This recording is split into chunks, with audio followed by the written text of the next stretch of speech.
Hi everyone, welcome back to the podcast. Yeah, we've had a little bit of a break. We were back out in the world again, traveling. Yes, so. I embarrassingly am still wearing the same nail polish. I haven't changed it yet. But yeah, we were in Germany. We've got a couple of vlogs up so far. There's still plenty more to come, but definitely go check that out if you haven't checked out those first couple of videos with our Christmas market tour of Germany, which was really fun. And if you watched the first episode of that, we talked about how we recently had our 10th wedding anniversary, which is crazy. Mm-hmm.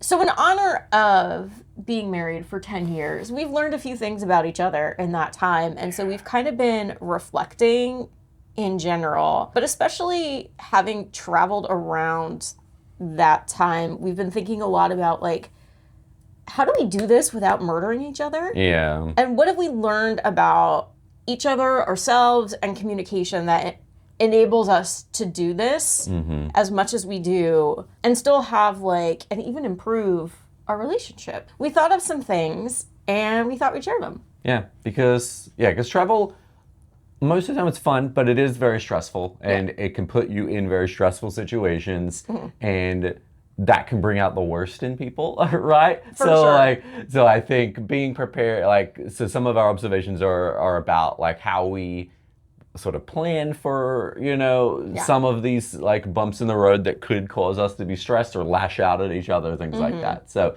I think we have split this up. Most of these are in the latter half of while traveling. Before we get to that section, we want to there's a couple of sort of pre-trip things that help sort of avoid us, killing each other when we're on these trips. We just find a different phrase. Like, it sounds very violent, so we don't actually argue that much. Yeah. No. Yeah, we can preface that by we actually do enjoy each other's company a lot. Like, we are each other's best friends, and we do enjoy traveling. Like, we always do everything with each other anyway. So we're definitely not one of those couples that kind of like hates each other. Where it's this is a way to cope with, other issues. It's not. This video is like, we do actually like each other and enjoy spending time with each other. So these are all ways to mitigate travel things or travel stress. Yeah. But I think the first one is making and this goes for just having a good trip in general, but I think making sure all your planning and booking stuff is done sort of just as much as you can ahead of time. Yeah. And I think in our situation, planning and booking stuff for travel makes Marissa sort of stressed. And I love it. You love the planning part almost more than you like the actual travel. It's true. So I love all that stuff. So I happily take on, like 99% of the travel planning and booking process. Obviously, is a lot of discussion with Marissa. I don't just plan things without telling her. Yeah. But it is like, hey, I'm going to book this thing, or hey, where do you want to go? Or like, what do you want to do? Yeah. All of these things. How does this hotel look? Yeah, like, hey, this is a cool place. Like, I think we should go here. Or do you agree? Yes, and then we'll book it and plan it. But the logistics of each of these trips, most of the time, like 99% of it is probably me booking in advance. We sort of take on a lot of what we're doing in each destination equally, I think. Or sometimes you even take over more of that because I've done a lot of the other stuff. Yeah. So I'll tend to look for like hidden gems, restaurants, breweries, that kind of thing. But actually all of the like how we're going to get from point A to point B is all on him. Yeah, and that's just one thing we know that will reduce stress when we're there or even in the lead up to the travel, having that sort of, you don't have to worry about that. And what's really fun is my memory has been so garbage lately that like he plans it all, he shares it all with me, but I don't remember it. So we get there and it's just all a surprise. It's great. There's one other part to this, right? I think it's discussing expectations a lot. So what kind of trips do you want to do? What level of activity do you want? So I think in the most like simplest way, if you're planning like a resort vacation, if one of you is thinking, oh my gosh, I can't wait to go and read by the pool, and the other one has visions of doing all the sportsing things, both of you are going, unless you're completely fine, like just you do Doing your your own thing, thing. I'm going to go my thing, and that's fine. But if one of you is envisioning like doing that with the other person, Yeah. that's setting you up for conflict. And so discussing our expectations of, for us, it's okay, we're doing these two bigger trips that are like long haul stuff. We know we're going to be doing a lot of walking. Do we need to plan something that's maybe closer to home, relatively speaking, that's a little more chill where we can go at a slower pace? And how do we want to balance that out? I think is a really big part of this so that when we do travel, we know what we're getting into. Yeah, like we just had this discussion because like next year, we've planned most of our trips for next year, and we realized that we're going to be going to Asia twice, and they are very, very long trips. So like just the actual travel getting to those destinations, which can be very tiring, and like which it just sort of takes a toll on you if you do that too many times. Yeah, so we were kind of like, hey, let's split that up with the trip in between these two trips. Do we want to do? I was like, hey, do you want to do like a resort vacation, like where we're just sitting on the beach or whatever, or do you want like just something either to a place we've been before, so it's not as stressful, it's not as far away. Like, so we're figuring that kind of stuff out, getting both of our expectations for what we need. And originally, we were going to do that trip in between was going to be Scandinavia. And then I think it was you that was like, we did a lot of Scandinavia last year. Yeah. Do we maybe want to cool it on that region for a little bit? Yeah. And I think we both agreed, like, yeah, that's probably, let's do something else in Europe, but maybe not Scandinavia. Yeah. So it's like expectations for whatever trip you're planning, but also expectation. I think expectations for the trip, as you said, is a key part too. Like, so say you were going to Europe or something, right? And one person has the expectation of, oh, I want to do like all the museums and I want to like do this and this and go. But the other person might be like, no, I just want to kind of chill out and like take it slow. You need to discuss this stuff ahead of time. Yeah. Because once you get there, you're going to have a fight about it if you were on the wrong page. Yeah. And I think like something that works really well with us is, generally speaking, we're not big museum people. Like, we'll hit one or two and we'll kind of like breeze through that. We have pretty much the same. We kind of have the same expectations for most trips. Yeah. So we don't have to do too much of this. Yeah. So just in general, make sure you're on the same page about what your upcoming trip is going to be. Hi, Ellie. Oh, yeah. Ellie has once again made her appearance. Every time. It's very important to her. She wants to be included. All right. So now let's get into while traveling. While 'Cause traveling. This is where the most opportunity arises for, fighting with each other. As my dad would say, this is where the rubber meets the road. Okay. Yeah. Yep. Yeah. So yeah, I think like for us, the number one thing is, and the thing that we've learned over time is knowing the person you're traveling with, knowing what their triggers are. So knowing in what situations or what conditions are they going to get the most stressed, the most overwhelmed, so that you, as the person traveling with them, can anticipate, in this situation, they're probably not going to do so great. How can I support them? How can I mitigate this? How can I give them a little grace in that moment? Yeah, because I think an equal part of this is like knowing your own triggers, but then For sure. your partner knowing the triggers. So it's like, so either one. So if one of you kind of in the heat of the moment don't remember, or something happens, the other person might be able to pick up the slack. So it's like, oh, like this is something I know Marissa's stressed over. At the time she's stressed about it, she might not be able to vocalize like, hey, Grant, can you help me with this or do this or whatever. So me knowing ahead of time, it just sort of covers the bases to make sure that. So we thought we'd give some examples. Yeah. Right. So what are some of your triggers? So for me, I have a couple, but one for me that we can kind of count on, it's consistent, we're going to run to it at every trip, going through security. So one thing we've done to mitigate this as much as possible is we have TSA PreCheck and we have Clear. So that shortens that process, at least when we're flying out of the US, as much as possible. Fortunately, the airport we fly out of is a small regional airport. So basically with those two things, we don't have to wait in line at all. And it gets us through as fast as possible. But where it gets really challenging is when we're flying out of an international airport, out of the United States. I don't have that support system. And I'm going to be super anxious the day of us flying until I get through the security. The second I'm through security, I'm fine. But I'm going to be a wreck until we get through. So there's little things we do to sort of help this. Like one, we're always pretty early anyway, but we try to get to the airports very early to, take this into account. Yeah. Right? Because we know as soon as, because sometimes you're just like, we're sitting in the hotel room wasting time and you're like, I'm stressed, like I'm not going to be, I'm not going to be, keep ratcheting up. my anxiety's not going to go down until we get through security. So we do go early. There's other things like, I'll often hold like our passports, like I'll make sure I'm holding them so you don't like lose track of them as we're doing stuff. Or I'll often have the stuff that often gets triggered through security, like the camera equipment and all that kind of stuff. So if my bag gets the secondary screening stuff, it's less likely to make you anxious about it, right? And like we've just learned over time, like now I know you cannot have just a rogue lip gloss in your bag going through security at Heathrow. Yeah. They will go through all of your stuff until they find it. And I'm like, if I had known that like a $6 lip gloss was going to cause that much of an issue, I would have just chucked it. Ellie has once again now properly shown herself to the viewers once again. But so the next one of Marissa's other triggers is she gets a little hangry if she hasn't eaten.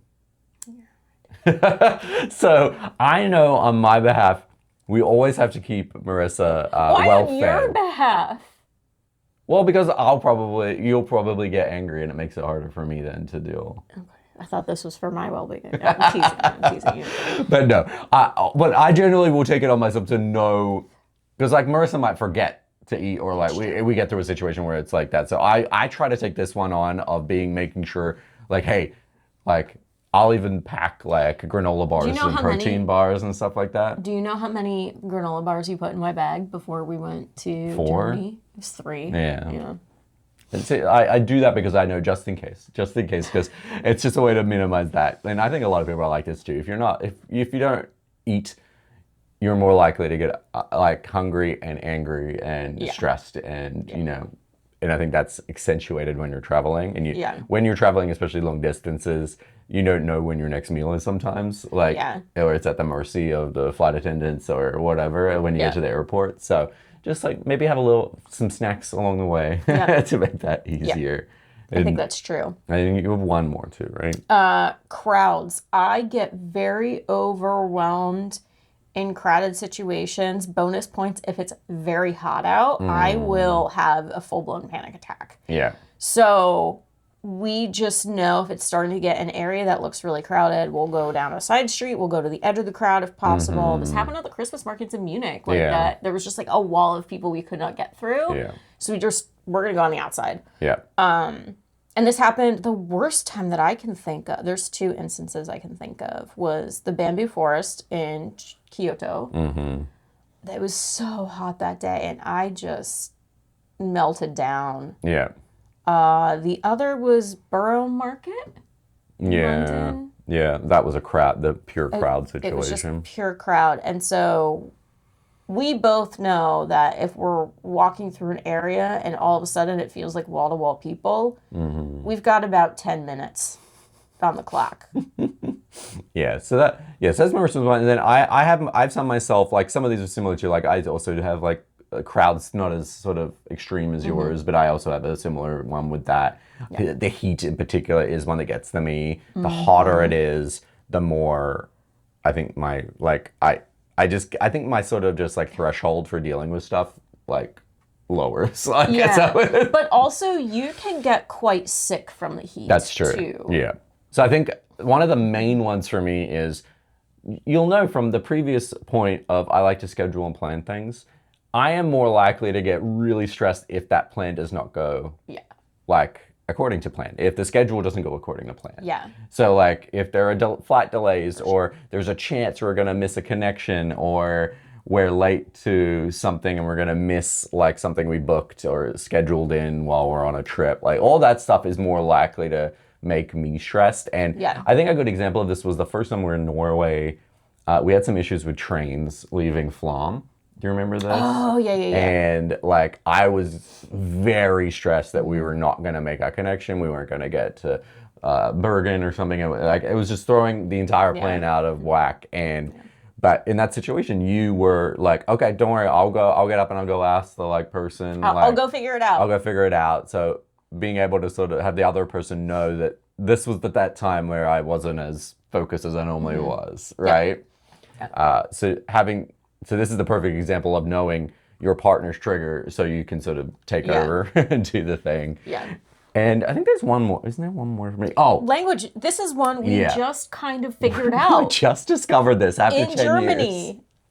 years. So at the best of times, Marissa's normally the communicator out of both of us. That's true. So just even in general, without a language barrier, Marissa is more comfortable talking to a stranger, picking up the phone and talking to someone. Yeah. Like doing that kind of stuff. Yeah. Like I'm good at planning stuff like in my own head or like going on the computer. I'll do all that stuff. But when it comes to sort of talking to people, Marissa's usually the better person to do this.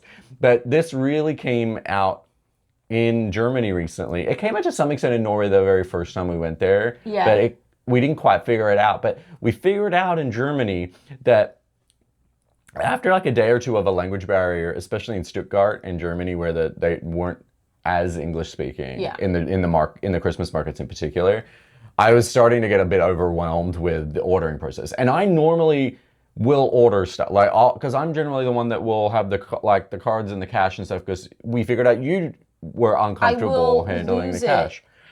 Yeah, so you don't like the stress of worrying about losing cards, losing cash, whatever. So I would generally do it, but then we figured out I was getting overwhelmed by the language barrier and ordering. Yeah. Right?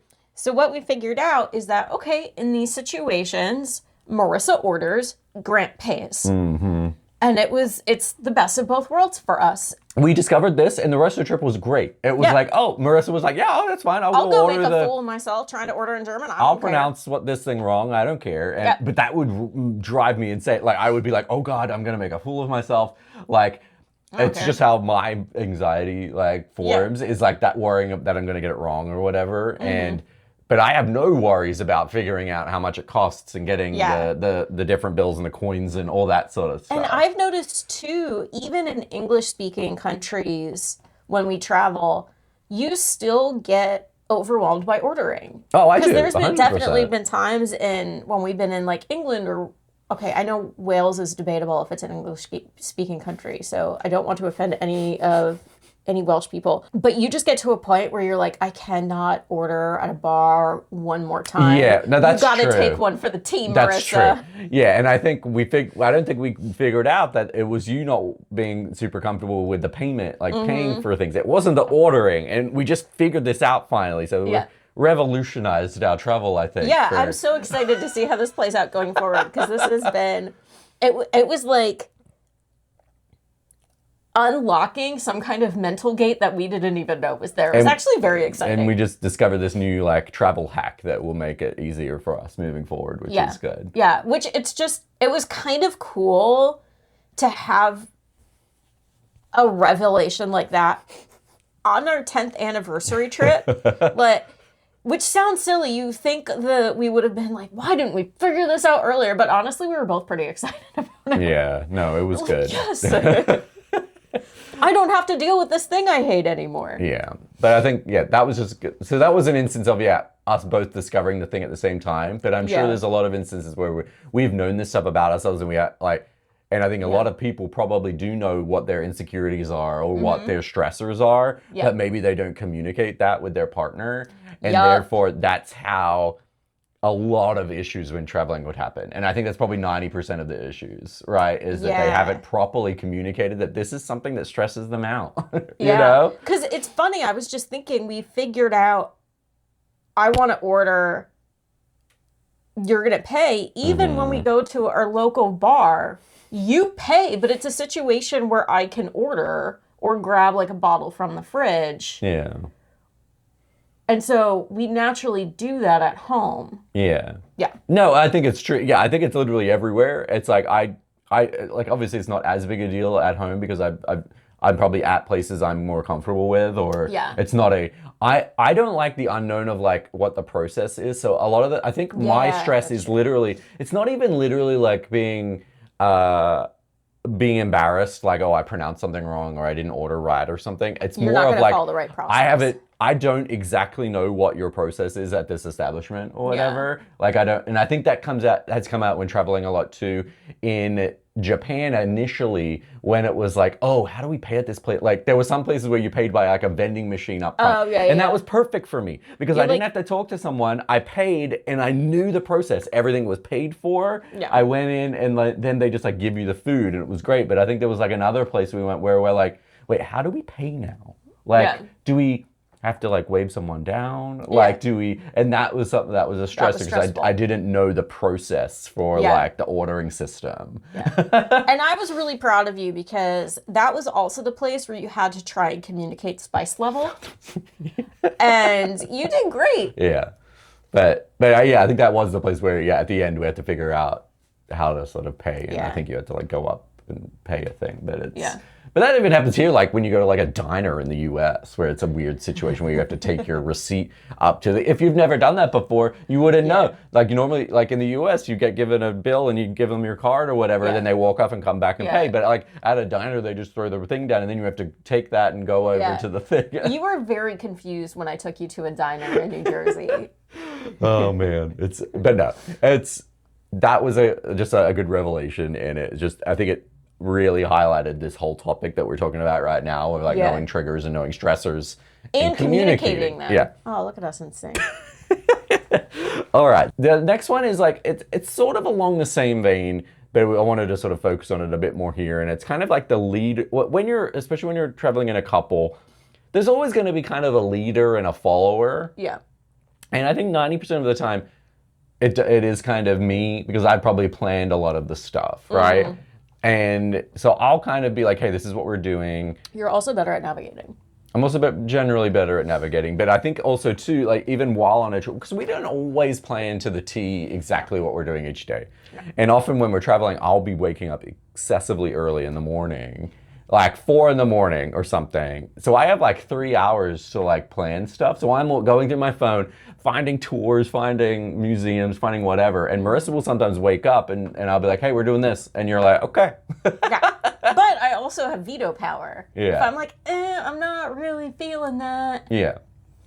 A perfect example of this was in Japan, where Marissa was very sick, but Grant planned a spontaneous trip to Tokyo Disney Sea, and you ended up going along with it, thankfully, because it was great. It was still fun, It was but still you a were very great day. sick. I remember none of it, but the video looks great. But I woke up and Grant was like, you were giddy. Yeah. You were like a little kid on Christmas Day. Context of this, we didn't think we had time to do that Yeah. while we're in Japan, but we ended up kind of having a day of nothing planned. So And we love theme parks, and Disney Sea was everything you hear about it is the best theme park in the world. It blows every other Disney park out of the water.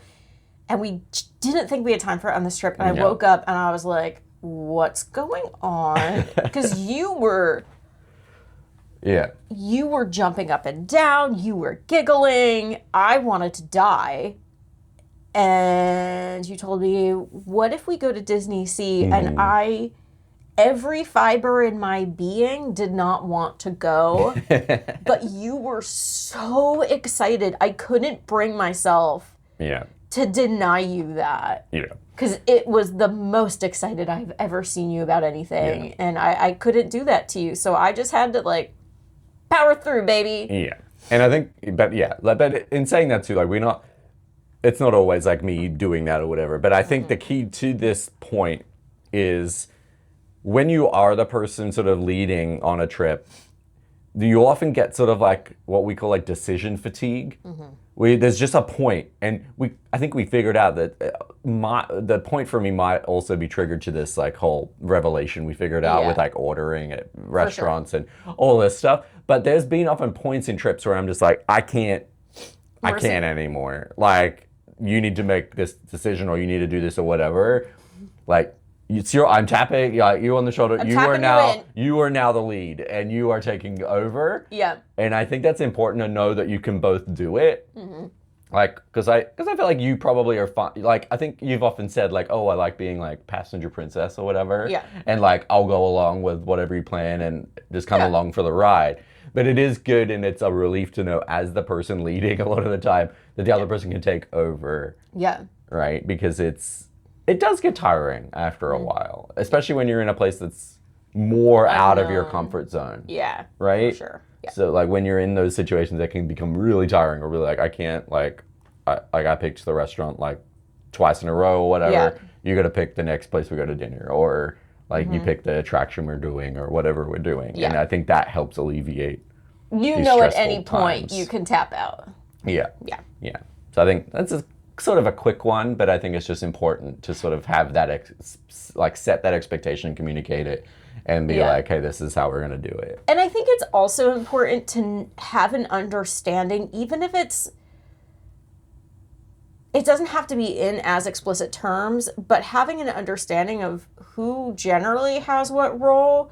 Because if both of you are trying to lead, that I could see that becoming a tense situation, but you need somebody to make a decision. Yeah. So you can't both be passenger princess either. No.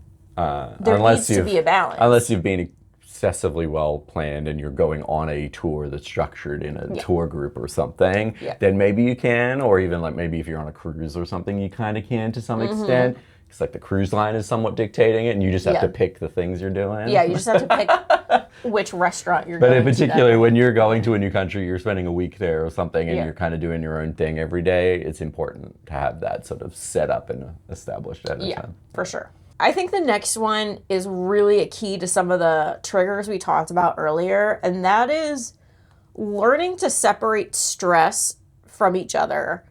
And what I mean by that is when you're traveling, you are naturally going to have moments where you are more overwhelmed, more stressed than you normally are. So some things your partner does, that might be like, not even irritating, but like, not maybe your favorite habit of theirs. In that moment, you're like, I'm going to lose my... I know an example of this. Is it chewing? Yeah. So Marissa hates it when when I'm like chewing something. I have a thing where certain sounds cause me to feel rage. It's not my fault. But... Yeah, but in a normal life, it's fine because like I can just like if I have candy or something, I can just like chew it in my You go my to another office room. in a different yeah, room. you've also been better about not buying Tootsie Rolls, which I appreciate. Yeah, but so I know how to handle it. But like occasionally, like we could be on a trip, and sometimes I'll buy like Starburst or something because it's a good little snack, to have while traveling. And I know that, and then you can sometimes get a little bit cranky if I do that. I do, but I've also had to learn that it's not Grant, it's not what he's doing. Yeah. It's I'm overwhelmed and I need to deal with that. And I can communicate now, like, can we not with the Starbursts? Give me a minute. Yeah. But also I've had to learn that it's not about him, it's not what he's doing, it's my stress, I'm overwhelmed. And we generally have a rule of we don't snap at each other. Yeah, and I think there's even been other good examples. Like, it's not. I wouldn't even say I necessarily get bothered by it anymore. But I think while we're traveling, it was a chance for it to go wrong. Where we had it like in the last trip, Marissa lost a couple of things in preparation for this trip. Like she couldn't find where like our euros in cash were, and we were sort of tearing up the house looking for it. It was actually pretty funny. You also then lost your loop earbuds, but we ended up finding all of them. But I didn't get too like. I think past me would have been a bit more like got a bit more flustered at something like that. Or like worried a bit more about like that was expensive or whatever, we lost it. Yeah. Even stuff like I think at the airport, I think on the like Norway trip, like I think you left your drink bottle at like the bar or something, and like I was like, It fell out of my backpack. like you lost this. Like how are you gonna like drink on the plane? You ended up fine. It was still at the bar and it was fine. But like little stuff like that. But it could be a real trigger. But also, you now know, because you've now seen me lose things several times, because ADHD is a good time, that you know, no matter how frustrated you are at You're me, more frustrated with yourself. however much you are, I am beating myself up mentally 1,000 times worse. Yeah. So you snapping at me or like getting frustrated or exhibiting that frustration is really not going to help. So the I've known situation. it's generally not take that out on you. Like I know it's making me more stressed because it's throwing the plan out, or it's like doing whatever because we lost something. It's not going to make anything better. But it's not going to make it better by stressing about it. So that's just an example of that is I just have to sort of compartmentalize that and be like, hey, this is causing stress for me, but I don't need to take this out on Marissa. Yeah. I think don't take it out on the partner is the key to this, I think. Yeah, because then I think that I was going to say, and generally when I lose stuff, it's not lost necessarily. I've just put it somewhere real weird. Yeah. But I think in general, like these are just two examples, but there are many instances of things like this that could happen on a trip. You know, like you're spending 24 hours a day with the other person, right? And we kind of do that in general anyway. We basically spend 24 hours a day with each other in our normal life, but some people don't. True. And some people are like only spending a few hours a day with each other, like as if they're like working in an office, and then they're like whatever. Like there's more time apart, and then you're forced together for this amount of time. These like little like quirks and things might grate on you more than other times. Or there's going to be situations that you're putting yourself, like these triggers that we talked about are going to be accentuated. They're going to come out 100%. While you're traveling. But it is important to just not take it out on the other person if it frustrates you or makes you anxious. I think it's really important to, one, understand it's not the other person. It's how I'm feeling in that moment. Separating it, compartmentalizing it, and like taking that moment to do that. And not letting that get out at the other person, because that's how arguments happen. Yeah. And then I think these were the main points, but we've got one more that's like underlined here at the bottom of our like list. And it's just communication in general. I think all of these things are down to communication. For sure. And so you just need to make sure everything's communicated with the partner, whoever it is you're traveling with. Make sure they understand you, what makes you upset, what makes you stressed, what makes you anxious, what makes you happy, what you like to get out of trips. Like, make sure you've just talked about all this stuff ahead of your trip, while on your trip. Like, it doesn't all have to be negative. It's like it can be like, hey, like talk about what you want to get out of this trip. Like talk about what are you excited what's about? The main thing you're excited about seeing? Like what's on your list? Like the one thing you need to do while on this trip. Like what will make you upset if you don't do this thing, or all that kind of stuff. Right? I have a great example of that. When we were planning our Japan trip, Grant asked me like, of everything, what do you want to get out of this? Like, what do you want to do? And mine was a really, I think, off the wall, for me, bucket list thing that at that time did not feel obtainable. And it was getting to meet in whatever capacity a geisha or a maiko. And Grant was like, cool, on it. And was able to book us a private dinner, what wound up being a private dinner with a maiko. And it was beyond my expectations. It was such an amazing experience. But if I sat on that, if you sat on that, it wouldn't happen, because it would have happened. We would have got there. You would have probably told me at like on the day or whatever. And we would have been like, well, we can't. It's too late. It's too late. It's too expensive. It's too like we can't it's not even a cheap thing. Physically do it. But because you voiced it, I was like, okay, we can budget for this. Like this is something we can do. Like we'll book it ahead of time to make sure we can get the right dates and stuff, and we can kind of budget that into something that we wanted to do. Yeah. Insert my disclaimer. If you go to Japan, particularly Kyoto, do not go snooping for maiko in those districts. It's expensive, but book dinner with them, like book to be entertained it's also by illegal them. In most parts now. It is becoming illegal. These are very young girls that are in outfits where they cannot move very quickly. Don't go snooping on them. That's just rude and not fair and they've spent a lot of time and energy and given up their entire lives to study this dying art form. They deserve to be compensated for that. Yeah. Thank you for coming to my TED Talk. But no, that's just, yeah. So that's like the good example of communication, right? Yeah. So that's the like figuring out what you want out of the trips and stuff and making sure it's communicated. And on the flip side of that, you woke up and were like, we can make Disney Sea happen. Yeah. And because I had communicated this. with you ahead of time how much I wanted to do this, we had kind of figured out like, oh, we're not going to do it this trip. We'll just go back and do it in the future. But because I ahead of time told you how much that was like something important to me that I had wanted to do in my life, like you were like, okay, like we have the opportunity, we need to do it. No matter how sick and garbage I feel, I'm gonna buck up and make this happen because you deserve that. Yeah.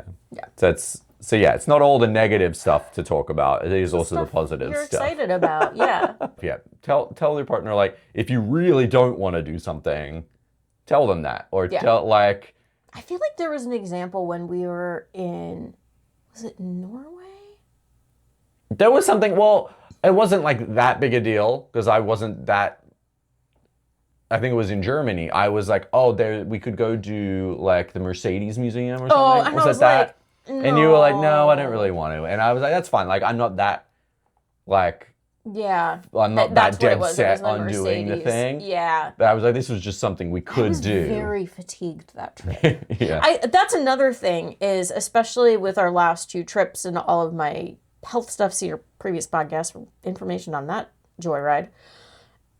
I've had to be much more communicative of like, we need to take a break. I need to go take a nap. I can't do it. Oh, 100%. Yeah. We've had to...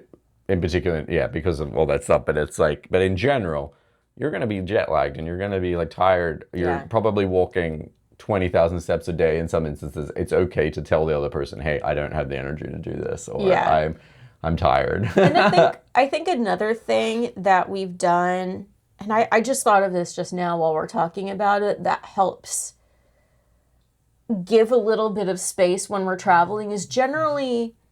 At the end of the night when we go back to the hotel room, we'll generally like not go to bed straight away, but like just do our own thing. So I'll crochet for a little bit. I'll watch some like TV on my iPad or something. Yeah, and just kind of have some separate time by ourselves to decompress a little bit and have some time to ourselves. Because we do kind of do that in our own life, our home world too. Like this is my like office, and Marissa has another office behind us. So it's essentially our like it's where we don't have kids or anything. We call them our own rooms. Yeah, so we have our own rooms. So we like when we need our own space, we go to our own room and we do our own thing. And we'll also communicate. Like sometimes you're like, oh, do you want to watch something together? And I'm like, I need alone time. Yeah. So I think we try to do that when we can't physically get away from each other, like on a trip. We at least have our own. So that's a little bonus tip is have your like, if you can travel with something that's like your hobby or like something you enjoy, like, so like.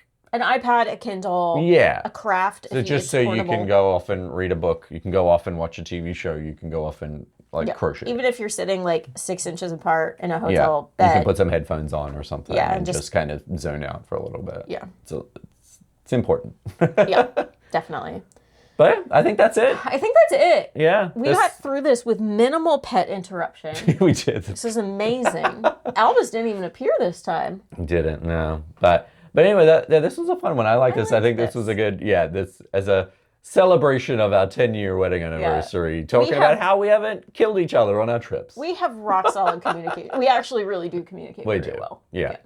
But anyway, I hope you enjoyed this video. Make sure you are subscribed so you can see our other podcasts every week. We're back home now, so we will have a weekly podcast again. We're back on track. Yes. But we also have our weekly travel vlogs on Fridays. So we have several more Germany Christmas market vlogs to come. Yeah. All of the Christmas markets, all of the Glühwein. It was a good time. Yeah. So thanks so much for watching, and we'll catch you in the next one.